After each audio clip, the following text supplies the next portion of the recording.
नमस्कार, बहुत स्वागत है आप सभी का पासबुक द सेविंग शो आप देख रहे हैं और मैं हूं आपके साथ अंजलि सिंह। जब भी पैसों की जरूरत होती है दिमाग में सबसे पहले आता है पर्सनल लोन। लेकिन क्या आप जानते हैं कि बैंक की ओवरड्राफ्ट सुविधा आपको इससे भी बेहतर विकल्प देती है।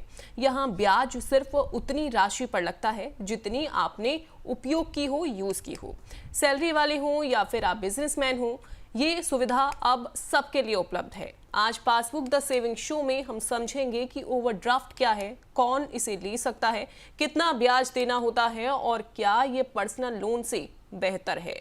तो जान लीजिए ऑन द शो हम क्या बात करने वाले हैं, किन मुद्दों के बारे में हम डिस्कस करेंगे। तो देखिए, ओवरड्राफ्ट या पर्सनल लोन आपके लिए कौन सा सही है, दोनों में से किसी आपको चूज करना चाहिए, किसी आपको लेना चाहिए। इसके अलावा हम बात करेंगे बिजनेस और एमएसएमई के लिए ओवरड्राफ्ट कितना फायदेमंद रहने वाला है। वहीं बाद में बात होगी कि सैलरी अकाउंट पर कितनी मिलती है ओवरड्राफ्ट लिमिट, तो लिमिट आखिरकार इसकी कितनी रहती है अगर आप ओवरड्राफ्ट जो है वो ले रहे हैं तो। इसके अलावा ओवरड्राफ्ट लेने से पहले किन बातों का ध्यान भी आपको रखना चाहिए, तो किन बातों का ध्यान रखें इसके बारे में भी हम विस्तार से जानकारी हासिल करेंगे। लेकिन उससे पहले जानते हैं कि कैसे सैलरीड एम्प्लॉय अजय वर्मा ने अपनी फाइनेंशियल जरूरतों के लिए पर्सनल लोन की जगह ओवरड्राफ्ट को चुना। दिल्ली के अजय वर्मा को अचानक मेडिकल इमरजेंसी में 2 लाख रुपए की जरूरत पड़ी। उन्होंने पर्सनल लोन लेने की जगह बैंक की ओवरड्राफ्ट सुविधा चुनी। बैंक ने उनकी सैलरी के आधार पर 3 लाख की ओडी लिमिट तय कर दी। उन्होंने सिर्फ 1.5 लाख रुपए का उपयोग किया और ब्याज भी सिर्फ उतनी ही राशि पर लगा। कुछ महीनों में उन्होंने पूरी रकम लौटा दी। इस तरह ईएमआई का झंझट भी नहीं हुआ और ब्याज का खर्च भी कम रहा। अब अजय अपने साथियों को भी इसी की सलाह देते हैं।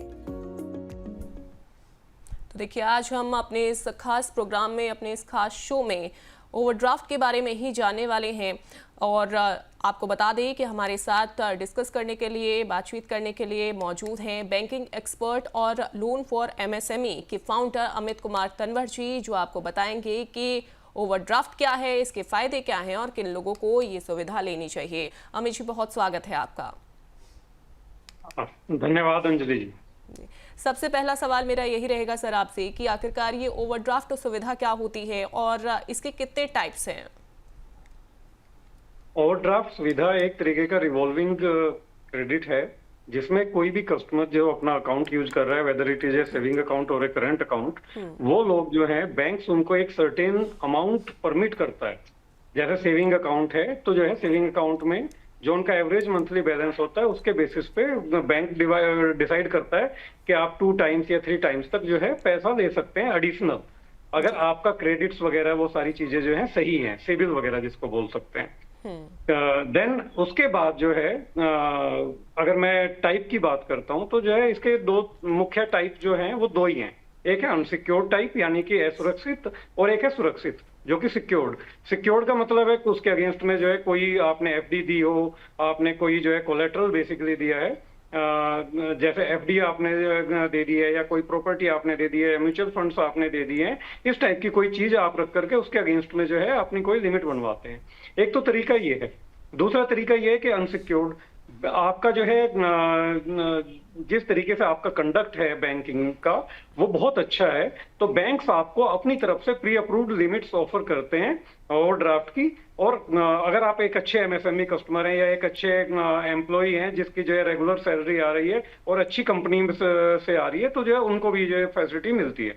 तो उनको जो है उनकी सैलरी का 2 से 5 गुना तक ओवरड्राफ्ट फैसिलिटी दे दी जाती है। बिल्कुल। और सर इसकी जो आपने बताया कि 2 से 5 गुना तक इसकी जो इसमें जो लोन है एक तरीके से ओवरड्राफ्ट जो है वो लोग ले सकते हैं जब भी ज़रूरत इसकी पड़ती है, तो क्या इसकी कोई टाइम लिमिट भी है क्या सर? अंजलि जी, जो ओवरड्राफ्ट लिमिट्स होती हैं ये एक जो है शॉर्ट टर्म क्रेडिट है। शॉर्ट टर्म का मतलब है विद इन 1 ईयर, 1 ईयर और विद इन 1 ईयर।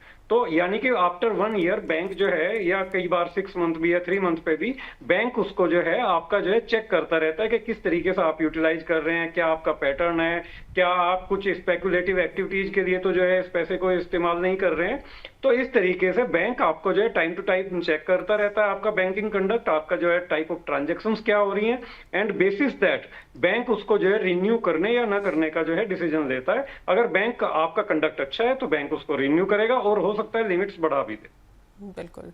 लेकिन सर अगर कोई आम इंसान है या फिर कोई छोटा कारोबारी, किसी ने बहुत छोटा सा बिजनेस ओपन किया है, एमएसएमई है ये, तो किस प्रकार ओवरड्राफ्ट का फायदा वो लोग उठा सकते हैं? जैसे कि मैंने बताया अभी अभी कि कोई भी अगर एमएसएमई यूनिट है, एमएसएमई वैसे भी मेरा जो है फेवरेट टॉपिक रहता है। जी। देखिए, कोई भी बिजनेसमैन है उसके साथ में सबसे बड़ी जो प्रॉब्लम रहती है वो वर्किंग कैपिटल की ही रहती है। वर्किंग कैपिटल में जब हम बात करते हैं तो सबसे पहले ओवरड्राफ्ट ही दिमाग में आता है कि भाई एक ओवरड्राफ्ट लिमिट मिल जाती तो। हमारी गवर्नमेंट भी ये ट्राई कर रही है कि आज की तारीख में चाहे वो प्रधानमंत्री मुद्रा योजना हो या इसी तरीके की सीजीटीएमएससी के नाम से एक योजना है जिसमें आप 10 करोड़ तक के अनसिक्योर्ड लिमिट्स ले सकते हैं, या फिर कोई और योजना, क्योंकि एम्प्लॉय वीमेन के लिए भी एक जो है एम्प्लॉय गारंटी स्कीम है, तो उसके अंतर्गत 70 लाख रुपए तक के लोन स्टार्टअप के लिए अवेलेबल है। तो एमएसएमई की अगर मैं बिल्कुल स्टार्टअप करने के लिए, या जो एग्जिस्टिंग एमएसएमई है जिनको 2 या 3 साल हो चुके हैं, उनके पॉइंट ऑफ व्यू से बात करूं तो आपके लिए अनसिक्योर्ड ओडी का ऑप्शन रहता है, बट उसमें बैंक आपसे जो है कई बार आपके स्टॉक स्टेटमेंट्स वगैरह ये सारी चीजें मांगता है, और आपको जो है एक अप टू 10 लाख जो है मुद्रा लोन के अंदर में मिल जाता है, और जैसा कि मैंने बताया सीजीटीएमएससी के अंदर 10 करोड़ रुपए तक का अनसिक्योर्ड लोन आपके लिए अवेलेबल है। बिल्कुल। सर अगर मान लीजिए किसी को पर्सनल लोन लेना है या फिर अगर ओडी लेना है, तो दोनों में कई बार लोगों में कन्फ्यूजन रहती है कि उनको क्या चूज़ करना चाहिए। दोनों के बीच में क्या अंतर है, क्या डिफरेंस है, और इसकी जो ब्याज दर है और भुगतान प्रक्रिया है किस तरीके से सर रहती है? देखिए, अगर मैं ओडी की बात करूं, ये दोनों टाइप की हो सकती है, सिक्योर्ड और अनसिक्योर्ड। जबकि अगर मैं पर्सनल लोन की बात करता हूं तो पर्सनल लोन एक अनसिक्योर्ड प्रोडक्ट है। आपकी सैलरी वगैरह जो है जनरली, अगर मैं इंडिविजुअल्स की बात करूं तो इंडिविजुअल्स के केस में आपकी सैलरी आती है, आप अपनी सैलरी के बेसिस पे आपकी एक एलिजिबिलिटी बनाता है बैंक, और उस एलिजिबिलिटी के हिसाब से आपको जो है एक पर्सनल लोन दे दिया जाता है। उसकी ईएमआई होती है, आप उसमें आपका इंटरेस्ट कंपोनेंट होगा, प्रिंसिपल कंपोनेंट होगा, प्लस जो है आपको जो है एक सर्टेन इंटरेस्ट पे, जैसे कि 10-11%, कई कुछ बैंकों में आज की तारीख में 9% तक भी अवेलेबल है, लेकिन बहुत ही रेयर है, बट 10 से 12, 13, 14, 15% तक के रेट अवेलेबल है मार्केट में पर्सनल लोन के। उस पर आप जो है पर्सनल लोन लेते हैं। जब मैं ओवरड्राफ्ट लिमिट की बात करता हूं, जैसा कि मैंने बताया कि जनरली बैंक्स आपके बैंकिंग कंडक्ट को देख करके आपको जो है ओडी लिमिट देते हैं। तो अगर यही कोई एम्प्लॉई सैलरीड है और उसकी सैलरी का उसको 2 से 5 गुना तक जो है बैंक प्री अप्रूव्ड ऑफर दे देता है कि भाई आप ओडी भी ले सकते हैं, तो कस्टमर अगर ओडी ले लेता है तो वो ओडी में सिर्फ और सिर्फ जितना अमाउंट इस्तेमाल करेगा उसके अगेंस्ट में उतना इंटरेस्ट देगा। अब दोनों का तरीका समझ लेते हैं एक बार। जी। आपने 1 लाख रुपए का पर्सनल लोन लिया, 1 लाख रुपए के अगेंस्ट में आपकी एक सर्टेन ईएमआई बनी, आपने मंथली ईएमआई पे करनी शुरू कर दी। एक टाइम के बाद में आपका लोन खत्म हो जाएगा, पर्सनल लोन। जब मैं ओवरड्राफ्ट लिमिट की बात करता हूं तो ओवरड्राफ्ट लिमिट बैंक जनरली आपको 1 साल के लिए देगा, और 1 साल के दौरान आप जो है उसमें जितना पैसा इस्तेमाल करते रहेंगे उतना पैसा जो है आप जो है उसके ऊपर इंटरेस्ट देते रहेंगे, और जब भी आपके पास एडिशनल पैसा आए आप उस अकाउंट के अंदर, अपना जो ओडी अकाउंट है उसके अंदर उतना पैसा डाल करके उसको स्क्वायर ऑफ कर सकते हैं अपनी पोजीशन को, और आपका इंटरेस्ट वगैरह का सेविंग बच जाएगा। तो दोनों में ये एक डिफरेंस है। अब आती है लॉन्ग टर्म और शॉर्ट टर्म की बात, जहां पर आपको लॉन्ग टर्म रिक्वायरमेंट्स हैं। जैसे कि कोई आपने जो है मान लो सोनी का कोई मिनी एलईडी टीवी खरीदा है, 3 लाख रुपए का है, तो ऑब्वियस सी बात है उस केस में जो है आपके लिए बेटर है कि आप पर्सनल लोन ले लें, क्योंकि लॉन्ग टर्म है। 2 से 3 साल का जो है आपका जो है पर्सनल लोन अगर आप ले रहे हैं तो उसमें जो है आपने जो है पर्सनल लोन ले लिया। जबकि ओडी लिमिट में क्या है कि आप जो है रोजमर्रा खर्चे करते हैं, अचानक ही मंथ एंड आ गया है, आपके पास सैलरी है, आपकी बची नहीं है। आपको पता ही है सैलरीड लोग जनरली जब मंथ एंड तक आते हैं तो धीरे धीरे उनके अकाउंट्स खाली होते जाते हैं, तो अचानक ही कोई बड़ा खर्चा आ गया, तो उस टाइम पे ये ओडी फैसिलिटी बहुत काम की है। ओडी फैसिलिटी आप जो है यूज कर सकते हैं। जनरली बैंक 10% से लेकर के 12, 17, 15% तक का रेट जो है इसमें जो है इंटरेस्ट रेट चार्ज करते हैं। तो आपके पास में मान लो 1 लाख रुपए की ओडी लिमिट है, आपने उसमें से 20,000 रुपए निकाला और आपने जो है 20,000 रुपए के ऊपर जितने दिन आप इस्तेमाल करेंगे उतने दिन का इंटरेस्ट दिया, और बाद में जब आप 20,000 रुपए जमा कर देंगे, अपनी पोजीशन स्क्वायर ऑफ कर लेंगे, तो जो है आपको कोई इंटरेस्ट नहीं देना पड़ेगा। ये ओडी की खासियत है और वो पर्सनल लोन की खासियत। बिल्कुल, बहुत ही विस्तार से आपने बता दिया सर कि ओडी और पर्सनल लोन किसे सबसे ज़्यादा चूज़ करना चाहिए और कौन सबसे ज़्यादा बेहतर विकल्प है। लेकिन अगर मैं बात करूँ सर कि मान लीजिए अगर किसी ने ओडी लिया, उस टाइम तो उसकी जॉब चल रही है, लेकिन बाद में कुछ समय बाद जब तक लिमिट पूरी नहीं हुई है, मान लीजिए 6 महीने का समय दिया, 1 साल का समय दिया, और उसी के अंदर अगर किसी की जॉब चली जाती है, कोई इनकम का सोर्स नहीं है, उस दौरान फिर सर क्या होगा? देखिए, बैंक टाइम टू टाइम आपकी सैलरीज को जो है अपने अकाउंट के अंदर देखता रहता है कि भाई वेदर आपका जो है अकाउंट में सैलरी आ रही है या नहीं, क्योंकि इन्हीं चीजों से बैंकिंग कंडक्ट बनता है और किस तरीके से आप अपनी ट्रांजैक्शन करते हैं, किस तरीके का बैलेंस मेंटेन करते हैं अपने अकाउंट के अंदर। अब किसी की जॉब चली गई है तो सैलरी नहीं आ रही है, तो जो है बैंक जो है जनरली 3 महीने से 6 महीने तक का पीरियड लेता है, सामान्यतः ये 3 महीने का ही रहता है, कि उसमें देखता है कि भाई इनकी सैलरी क्यों नहीं आ रही है। अगर आपने ओवरड्राफ्ट लिमिट ली है तो बैंक हो सकता है कि आपको कहे कि भाई जो है अगर आपकी सैलरी किसी XYZ वजह से रुक गई है तो अलग बात है, अदरवाइज आप जो है कृपया करके अपनी ओडी स्क्वायर ऑफ कर दीजिए, हम ओडी को कंटिन्यू नहीं कर पाएंगे। बट इसमें भी एक थोड़ा सा कैच रहता है कि आप अगर टाइमली जो भी आपने अमाउंट यूटिलाइज किया है ओवरड्राफ्ट लिमिट का, अगर आप उसका इंटरेस्ट टाइमली पे करते रहते हैं तो कई बार बैंक आपको जो है थोड़ा लंबा पीरियड भी दे सकता है, 6 years to 1 year। But after अगर कंटिन्यूअसली 1 year तक आपकी सैलरी नहीं आई है और आपने इंटरेस्ट वगैरह दिया है तो बैंक उसको लिमिट को रिन्यू नहीं करेगा, क्योंकि वो सैलरी के अगेंस्ट में उसने दी है। लेकिन अगर मैं जो है दूसरी साइड पे आता हूँ बिजनेसमैन के लिए, बिजनेसमैन जब ओवरड्राफ्ट लिमिट लेता है तो वो जो है जनरली अपना स्टॉक परचेज करेगा, अपने जो उसको क्रेडिटर्स है, क्रेडिटर्स की पेमेंट के लिए पैसा लेगा, तो वहां पर एक साइकिल कंटिन्यूअसली चलता रहता है जहां पर एवरी ईयर रिन्यूअल होता रहता है, और according to the performance of the business जो है ये लिमिट जो है घटाई या बढ़ाई जा सकती है बैंक के द्वारा। बिल्कुल। अगर किसी को सर ये ओडी लेना है या फिर कोई बिजनेसमैन हो गया, उस दौरान बैंक कौन सी ऐसी टर्म्स होती हैं या कौन से ऐसे डॉक्यूमेंट्स होते हैं जिसके आधार पर ये सुविधा देते हैं, और क्या इसका जो प्रोसेस है वो भी पर्सनल लोन जैसा ही है? देखिए, अगर मैं पर्सनल लोन की पहले मैं बता देता हूँ, पर्सनल लोन में एक प्रोडक्ट स्टार्ट एक चीज ये बहुत अनियमितता हो रही थी, बैंक्स में मिस सेलिंग बढ़ गई थी, जिसकी वजह से आरबीआई ने प्रेस्क्राइब किया कि भाई आपको एक KFS की फैक्ट स्टेटमेंट जो है अपने जितने भी यूजर्स हैं जिनको आप लोन दे रहे हैं उनको जो है आपको अपने कस्टमर्स को इसको देना पड़ेगा, जिसमें सारी बातें लिखी होनी चाहिए। सिमिलरली ये की फैक्ट स्टेटमेंट आज की तारीख में लगभग हर तरीके के लोन प्रोडक्ट में जो है इन्वॉल्व हो चुका है, और आज आपको जो है ब्लैक एंड व्हाइट में लिखा हुआ मिलता है कि क्या आपके चार्जेज होंगे, किस तरीके के चार्जेज होंगे। बहुत से कस्टमर क्या करते हैं, जब उनको रिक्वायरमेंट होती है तो जनरली पर्सनल लोन या ओवरड्राफ्ट लिमिट्स जैसे अगर मैं इंडिविजुअल्स की बात करूं तो ये लोग जो है बड़ी जल्दी में होते हैं और फटाफट इनको जो है लोन चाहिए होता है। ये देखते हैं कि भाई क्या इंटरेस्ट रेट है, कितने टाइम तक मुझे देना है और कितना मेरे को जो है टोटल मतलब मोटा पड़ने वाला है, ऐसी 2-3 चीजें देखते हैं, और क्या प्रीपेमेंट पेनल्टीज वगैरह हैं, और उनको देख करके ये जो है लोन ले लेते हैं या ओवरड्राफ्ट लिमिट भी साइन कर लेते हैं, जो भी डॉक्यूमेंट्स वगैरह होते हैं। बट कायदे से क्या करना चाहिए, आपको जो है की फैक्ट स्टेटमेंट पूरा पढ़ना चाहिए। आपको साथ ही साथ जो है जो भी शेड्यूल ऑफ चार्जेज हैं जिसको SOC बोलते हैं उसकी एक कॉपी मांगनी चाहिए।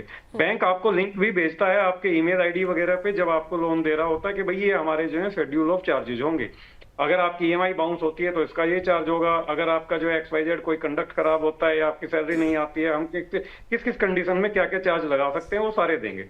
करीब 50 तरीके के चार्जेज उसके अंदर लिखे होते हैं, तो आपको जो है वो सारे चार्जेज वगैरह समझ लेने चाहिए, देख लेने चाहिए, क्योंकि खाली एक ये चीज नहीं है, आपको इवेंचुअलिटी का भी सोचना चाहिए। जैसा आपने अभी पूछा था सैलरी नहीं आई तो क्या करेंगे, सैलरी नहीं आई तो ऑब्वियस सी बात है पैसा तो बैंक को आपको देना ही पड़ेगा, इंटरेस्ट भी देना पड़ेगा, तो आपको ये सारी चीजें आपकी पता होनी चाहिए। की फैक्ट स्टेटमेंट प्रॉपरली पढ़ लीजिए। सर, इसमें ओवरड्राफ्ट लेते समय क्या इसमें गलती होने की भी कोई गुंजाइश रहती है? देखिए, सामान्यतः बैंकर्स जो हैं कोई भी गलत काम नहीं करते सामान्यतः, लेकिन अपवाद हर जगह होते हैं, तो यहाँ पर भी अपवाद हो सकते हैं।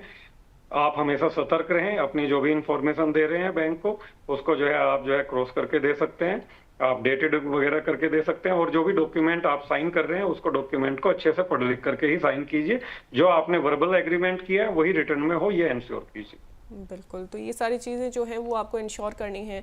सर, ओवरड्राफ्ट लिमिट जब भी सेट की जाती है किसी के लिए, तो क्या ये ज़रूरी है कि उसकी जो इनकम है वो चेक की जाए, या फिर क्रेडिट स्कोर भी क्या चेक किया जाता है सर? हाँ जी, इसमें देखिए, एक पूरा प्रोसेस होता है। जनरली आज की तारीख में प्री अप्रूव्ड ऑफर्स, जैसा मैंने बताया, प्री अप्रूव्ड ऑफर्स होते हैं। आप जो है उनको सेलेक्ट करेंगे, 5 मिनट में जो है 15 मिनट में आपके अंदर अकाउंट में पैसा आ जाता है। बहुत बार तो ये देखा गया है। बट फिर भी ये माना जाता है कि लोन एक जो है सीरियस बिजनेस है। आपको जब भी जो है लोन की रिक्वायरमेंट पड़ती है तो आपको जो है अच्छे से समझ लेना चाहिए क्या आपके ऑब्लिगेशंस होंगे, किस तरीके की आपकी डॉक्यूमेंटेशन होने जा रही है, ऑनलाइन है ऑफलाइन है, और आपके पास उसकी एक कॉपी होनी चाहिए जिसको आप बाद में भी गो थ्रू कर सकें। क्योंकि आपने एक बार डॉक्यूमेंट साइन कर लिया तो आपके ऊपर ये बिंडिंग होगा, आपको जो है इसको मानना ही पड़ेगा।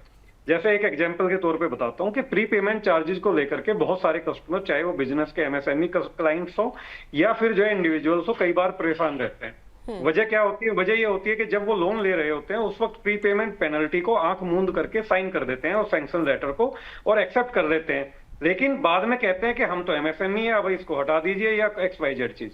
देखिए, कॉन्ट्रैक्ट एक्ट बड़े सिंपल, जो हमारा लॉ है, लॉ ऑफ द लैंड है कॉन्ट्रैक्ट एक्ट का, वो क्लियर कहता है कि अगर आपने क्लियरली कोई चार्जेस अपनी देख रेख में अच्छे समझने के बाद में साइन करके एक्सेप्ट कर लिया है, तो फिर दैट मीन्स आप लायबल हैं उसको जो है कंप्लीट करने के लिए। अपने एग्रीमेंट से आप भाग नहीं सकते फिर जो है।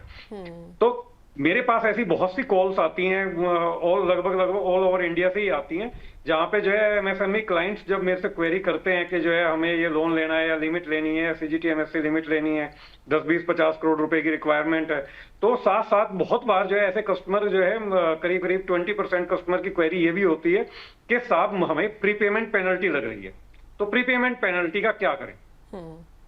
जैसे अभी एक, मैं नाम नहीं लेना चाहूंगा, एक यहीं पे Bulandshahr road industrial area Ghaziabad में पड़ता है, इनका यहाँ पे एक बड़े प्रोमिनेंट फ्लोर मिल है, उनके मालिक का मेरे पास फोन आया। वो पूछते हैं कि हमें फलाना बैंक बहुत परेशान कर रहा है और हमसे जो है 2% के पेनल चार्जेस मांग रहा है। तो मैंने कहा आप अपना सैंक्शन लेटर भेजिए। सैंक्शन लेटर में क्लियरली उन्होंने एक्सेप्ट किया होता, और वहां पर जो है 4% के जो उन्होंने पेनल चार्जेस जो है लगा रखे थे। तो बैंक ऑलरेडी उनको 50% की रियायत दे रहा था। तो मैंने उनको कहा कि भैया एक बार मैं कोशिश कर सकता हूं आपके लिए, बट अल्टीमेटली जब आप डॉक्यूमेंट साइन कर रहे हैं तब आपको इस चीज का ध्यान रखना चाहिए। तो ये सारी जगह होता है। उनकी मैंने पेनल्टी वगैरह वेव ऑफ करा दी, वो अलग बात है, बट फिर भी अगर आप एग्रीमेंट कोई भी पेज साइन कर रहे हैं तो आपको जो है सतर्क रहना चाहिए, सावधान रहना चाहिए, और पेपर को पढ़ करके ही साइन करना चाहिए। बिल्कुल बिल्कुल सही कहा आपने सर, क्योंकि कई बार ऐसा होता है कि जब लोन लेने का समय आता है, खासतौर पर पर्सनल लोन जब कोई भी लेता है, तो उस दौरान हम देखते हैं सर कई ऐसे बैंक्स होते हैं जो कि इंश्योरेंस भी दे देते हैं, और कई बार ये पता ही नहीं होता है जो लोन ले रहा होता है कि उसके साथ इंश्योरेंस जो है वो उसमें अटैच किया होता है, और उस पर बाद में साइन भी हो जाते हैं। अंजलि जी, मैं यहाँ पर एक पॉइंट और कहना चाहूंगा। देखिए, कस्टमर्स, ग्राहक जो हैं वो कई बार जो है कुछ चीजों को इग्नोर कर देते हैं जब जो है उनकी जरूरत होती है। बिल्कुल। जैसे इसी केस में जो आपने इंश्योरेंस का बताया है, इस केस में चाहे वो जो है आप सिक्योर्ड प्रॉपर्टी के अगेंस्ट में लोन ले रहे हैं, सिक्योर्ड लोन ले रहे हैं, या सिक्योर्ड और ड्राफ्ट लिमिट ले रहे हैं, कुछ भी, देखिए बैंक कर आपको ट्राई करेगा कि वो आपको साइमल्टेनियसली कोई और प्रोडक्ट सेल करे। आपको वो सेविंग अकाउंट खोलने की कोशिश करेगा, आपके जो है घर वालों के जो है नाम पे कोई FD की कोशिश करेगा, या कुछ भी XYZ। इसी तरीके से वो कोशिश करेगा कि आपको इंश्योरेंस भी बेचा जाए, क्योंकि आप इंश्योरेंस खरीदते ही हैं। तो अल्टीमेटली क्लाइंट, बैंकर का काम है समझाना। बैंकर ने आपको समझाया कि साहब ये लोन को सिक्योर करने के लिए प्रोडक्ट है, आप जो है इतना इंश्योरेंस का इसका चार्जेज होगा, और आप जो है हमारे से ये प्रोडक्ट ले लीजिए।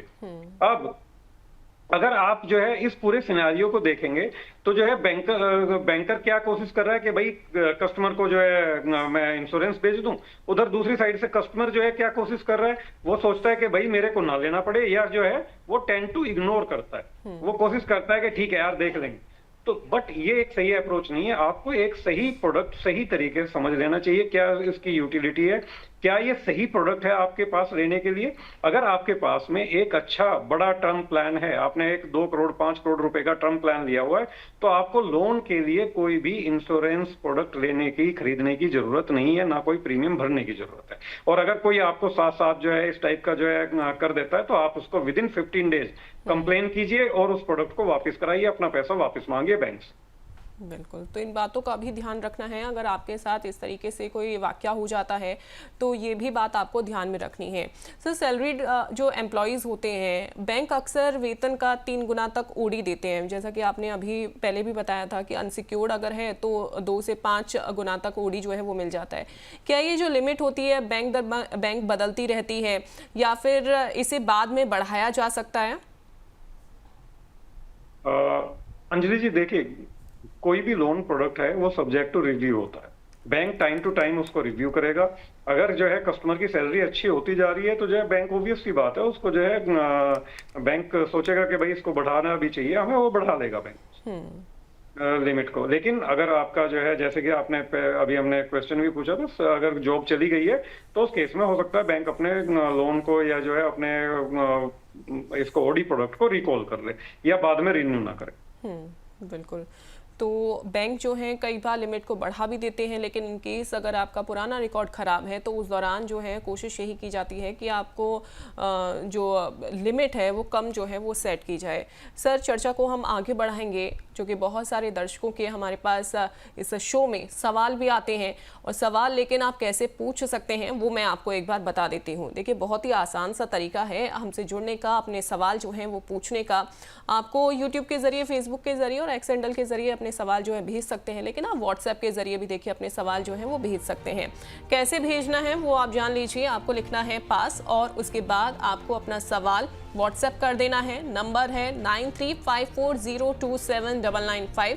इस नंबर पर आप पास लिखकर अपना सवाल भेज सकते हैं। इसके अलावा आप यूट्यूब के ज़रिए, फेसबुक के ज़रिए और एक्स हैंडल के ज़रिए भी अपना सवाल हमसे पूछ सकते हैं। आपके सारे सवालों को हम अपने इस program passbook the saving show में शामिल करेंगे। अब देखिए, अलग अलग प्लेटफॉर्म के माध्यम से हमारे सवाल जो हैं, दर्शकों ने अपने जो सवाल हैं वो पूछ लिए हैं, उन सवालों को हम शामिल कर लेते हैं। शिमला से रवि वर्मा हैं, उनका सवाल आया है। वो पूछ रहे हैं कि क्या ओडी की सुविधा बचत खाते पर भी मिल सकती है या सिर्फ करंट अकाउंट पर ही? सर, देखिए, बचत खाते, जो सैलरी ओडी होती है वो जो है बचत खाते पर ही मिलती है। चालू खाते पर तो बिजनेसमैन के लिए मिलती है। तो रवि जी, आपको जो है ओडी की सुविधा 100% आपके जो है बचत खाते पर भी मिलेगी। बिल्कुल, तो बचत खाते पर भी मिल सकती है। सर, एक और सवाल है, पुणे से है, नेहा नागर है। वो पूछ रही हैं कि अगर ओडी लिमिट खत्म हो जाए तो क्या उसे बढ़ाया जा सकता है? इसका जवाब तो पहले भी दिया जा चुका है, लेकिन मैं फिर रिपीट कर देता हूँ कि अगर ओडी लिमिट कभी खत्म नहीं होती है, ये एक शॉर्ट टर्म क्रेडिट है जिसको जो कि रिवॉल्विंग क्रेडिट है, यानी कि ये जो है घूमता रहता है। हर साल इसको जो है रिन्यू किया जाता है और आप रिन्यू करके इसको आगे बढ़ा सकते हैं। अब इसको लिमिट को बढ़ाना है या नहीं बढ़ाना है, ये बैंक का डिसीजन होगा। आपका जो है क्या सैलरी है, आप क्या किस तरीके का बैंकिंग कंडक्ट है, किस तरीके से आपके दूसरे लोन चल रहे हैं, आपका सिविल स्कोर कैसा है, ये सारी चीजों पे डिपेंड करेगा। उसी के हिसाब से बैंक उसके ऊपर डिसीजन देगा।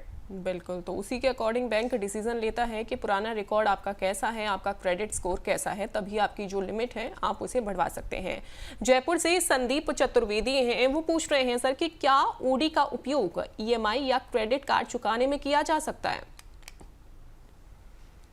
देखिए, मैंने बताया था कि ओडी का उपयोग जो है आप जो है इस तरीके से कीजिए जिससे कि आपको जो है दिक्कत ना हो। ये टोपी घुमाने वाले काम नहीं होने चाहिए। टोपी घुमाना क्या होता है, इसकी टोपी इसके सिर, इसकी टोपी इसके सिर। आपने एक लोन लिया, अब आप उसका, पहले एक क्रेडिट कार्ड में बहुत ही कॉमन था, क्रेडिट कार्ड में एक क्रेडिट कार्ड की पेमेंट दूसरे क्रेडिट कार्ड से, दूसरे की तीसरे से, तीसरे की चौथे से, और बाई चांस कुछ गड़बड़ हो जाती थी तो वो जो है सबका, उनका सारे क्रेडिट कार्ड के आउटस्टैंडिंग खड़े हो जाते थे और वहां पर जो है दिक्कत स्टार्ट हो जाती थी, या आपके सिविल स्कोर खराब हो जाएंगे, सब कुछ रोज जो है कॉल्स आनी शुरू हो जाती हैं। तो इस तरीके की बड़ी प्रॉब्लम जो है लोगों ने फेस की है। देखिए, ओडी का ये इंटेंटेड पर्पज नहीं है कि आप अपने ईएमआई या क्रेडिट कार्ड का, यानी कि लोन, दूसरे लोन को जो है उससे चुकाने में यूज करें। अगर बाई चांस फिर भी मजबूरी में करना पड़ रहा है तो समय रहते जितनी जल्दी हो सके ओडी को आप जो है क्लियर कर दें। इसको, ये एक इमरजेंसी टाइप का प्रोडक्ट अपने लिए मान करके चलें, इसको एक जनरल प्रोडक्ट ना माने।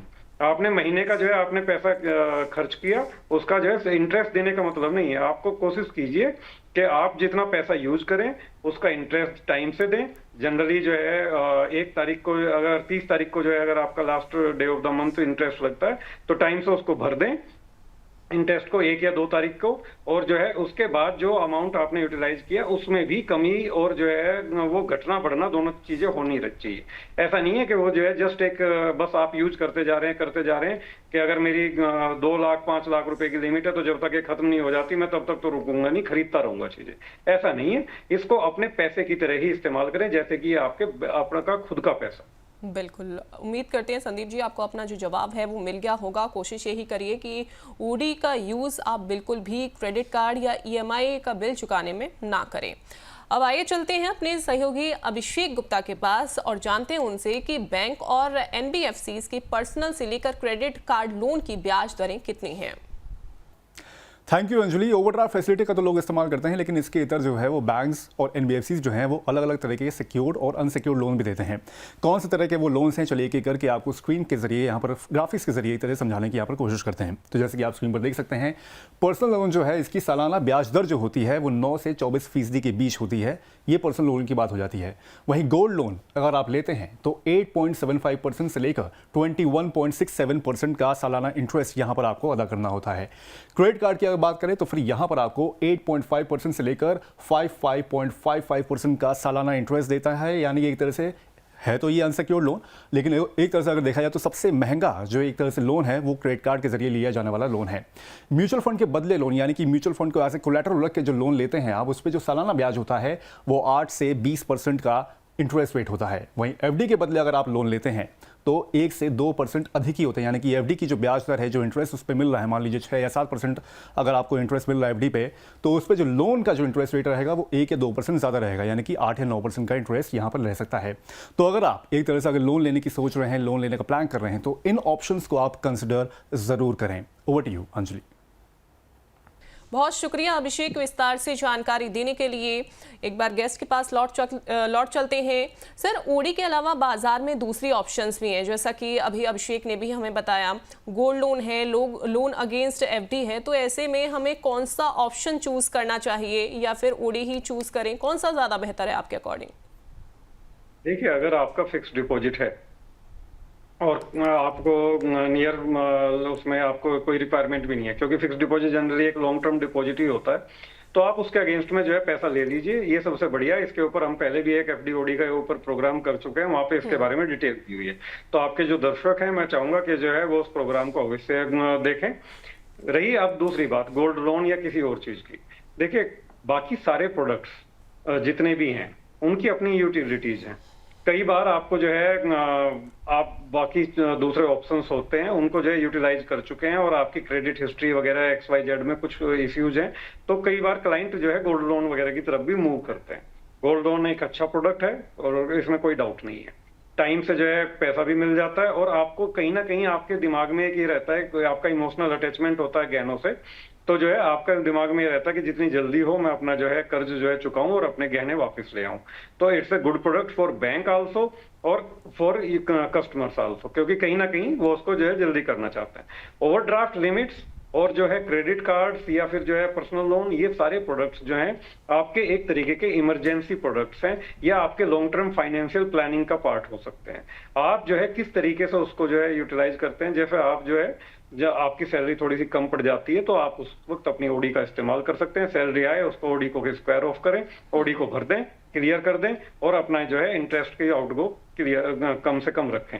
ये एक तरीके का इमरजेंसी प्रोडक्ट हो गया आपके लिए। देन पर्सनल लोन आपका लॉन्ग टर्म सॉल्यूशन है। आपने कोई जो है बड़ी महंगी चीज खरीदनी है तो आप उसके लिए पर्सनल लोन का इस्तेमाल कर सकते हैं। उसकी अपनी एक यूटिलिटीज है, बट फिर भी आप जो है बहुत महंगे इंटरेस्ट वाले प्रोडक्ट से बचें। बिल्कुल सर, अगर कोई ओडी चूज करता है तो ऐसे में इंटरेस्ट रेट कैसे डिसाइड होता है? क्या ये फिक्स्ड रहता है या अकाउंट बैलेंस या जितना यूज करना है उस पर डिपेंड करता है? देखिए, मैंने स्टार्टिंग में बताया था कि ओडी 2 तरीके की होती है, एक सिक्योर्ड एक अनसिक्योर्ड। अगर सिक्योर्ड ओवरड्राफ्ट की बात करता हूं तो सिक्योर्ड ओवरड्राफ्ट में जो आज की तारीख में रेट्स अवेलेबल हैं वो 8% या 8% के नीचे के भी रेट अवेलेबल हैं। मार्केट में। और एमएसएमई कस्टमर्स तो जो है बहुत ज्यादा जो है इसको प्रोडक्ट को यूज भी करते हैं। 5 से 10 करोड़ रुपए तक की ओवरड्राफ्ट लिमिट आपको जनरली मिल जाती है अगेंस्ट प्रॉपर्टी। लेकिन अगर मैं जो है बात करता हूं अनसिक्योर्ड प्रोडक्ट की, तो अनसिक्योर्ड प्रोडक्ट में टोटल बैंक का कंसिडरेशन होता है कि वो आपकी जो है क्या एलिजिबिलिटी निकालता है, और उस एलिजिबिलिटी के हिसाब से ही डिसाइड होता है कि भाई आपको कितना वो अमाउंट जो है देंगे। बिल्कुल। ये एक यहाँ पे क्लैरिटी रखनी चाहिए। और इंटरेस्ट रेट उस केस में जो है थोड़ा सा एक्सपेंसिव होता है। बिल्कुल। अब सर मान लीजिए कि किसी ने ओडी लिया है, लेकिन अब ओडी का यूज ही उसका नहीं हुआ, लेकिन अब क्या ऐसे में सिविल स्कोर पर इसका असर पड़ेगा? देखिए बिल्कुल भी इस फर्क नहीं पड़ेगा, बट इसमें एक चीज रहती है कि अगर आपका जो है आपने कोई फैसिलिटी ली है तो उसका थोड़ा बहुत तो यूटिलाइज करें। अदरवाइज आपने एक प्रोसेसिंग फी दी होगी उस एक प्रोडक्ट को एक्वायर करने के लिए, जनरली 1% ऑफ द अमाउंट रहता है, या हो सकता है 2% ऑफ द अमाउंट रहता है, या 50 पैसे रहता है। जो भी अमाउंट आपने जो है उसका जो है प्रोसेसिंग फी का दिया है, it doesn't make any sense कि आप जो है वो एक प्रोडक्ट लेकर के उसको टोटली अनयूटिलाइज रखें। अगर आपका यूटिलाइजेशन है यूज नहीं है, तो बैंक आपसे जो है जब रिन्यूअल होगा तो तब आपसे पूछेगा कि भाई आपको इसको बंद करना है या इसको रिन्यू करना है। अगर आप रिन्यू का ऑप्शन जो है सेलेक्ट करते हैं, देन उस केस में आपको रिन्यूअल फीस वगैरह आपको देनी पड़ेगी। और कई केसेस में ये भी देखने में आता है कि अनयूटिलाइजेशन चार्जेस भी देने पड़ते हैं। Generally 0.50% of the total amount आपको जो है एडिशनली जो है बैंक को जो है पे करना पड़ता है। बिल्कुल। यानी कि अगर ओडी अगर आपने चूज किया है, ओडी अगर लिया है, तो कोशिश करिए उसका थोड़ा बहुत भी यूटिलाइज आप कर लें, वरना आपको कुछ चार्जेस जो हैं वो देने पड़ सकते हैं बाद में।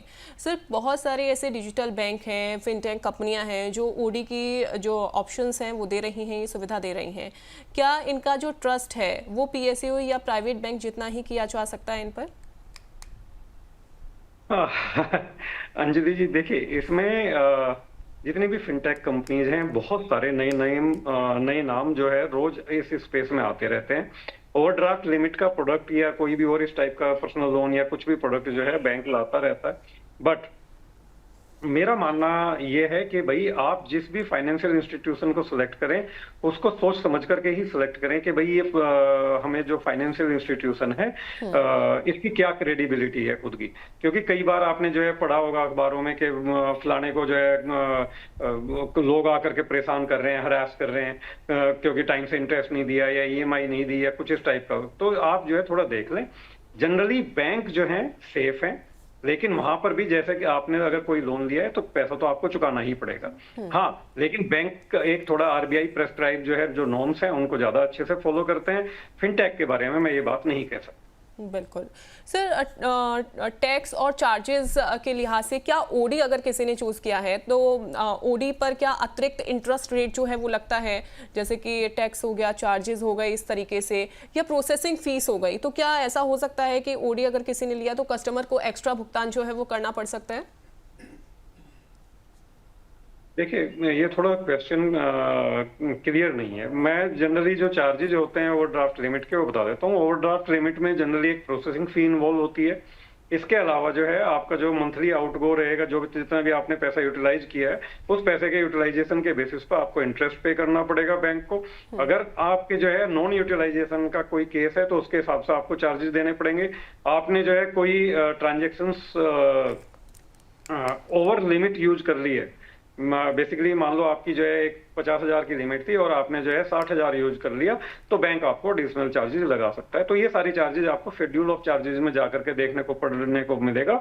आप शेड्यूल ऑफ चार्जेस मांगिए। आपके जो मैं दर्शकों को फिर कहना चाहूंगा कि फैक्ट स्टेटमेंट और शेड्यूल ऑफ चार्जेस दो बहुत ही इंपॉर्टेंट चीजें हैं। इनको जो है हमेशा मांगिए और इनको अच्छे से अध्ययन करके अच्छे से पढ़ने के बाद ही कोई भी डॉक्यूमेंट साइन कीजिए और ये इस टाइप का लोन प्रोडक्ट लीजिए। बिल्कुल सर। कुछ सवाल भी हमारे दर्शकों के आ गए हैं, एक बार उन सवालों को भी हम अपने इस प्रोग्राम में शामिल कर लेते हैं। हिसार से रमन रूपवानी हैं, उनका पूछना है सर कि क्या सैलरी खाता बदलने पर पुरानी ओडी सुविधा ट्रांसफर हो सकती है? सैलरी खाता बदलने पुरानी ओडी सुविधा नहीं, जनरली बैंक इसको परमिट नहीं करते हैं।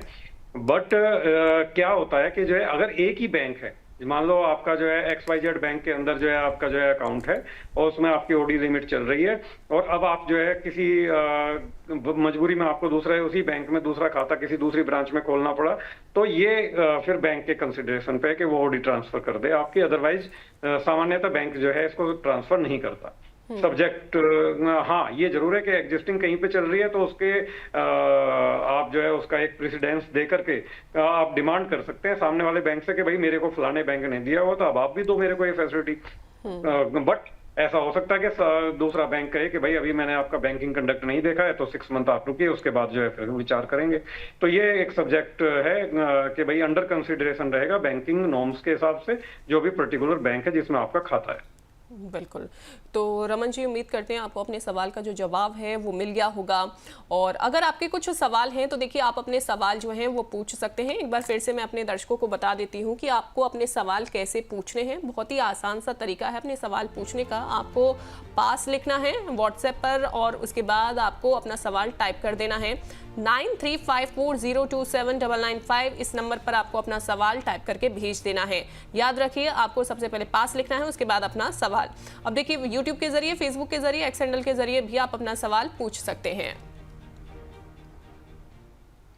सर, कुछ लोग ओडी को स्थायी फंड की तरह इस्तेमाल करने लगते हैं, क्या ये सही है ऐसा करना उनके लिए, या इससे क्या किसी तरीके का आर्थिक अनुशासन बिगड़ने का खतरा बना रहता है?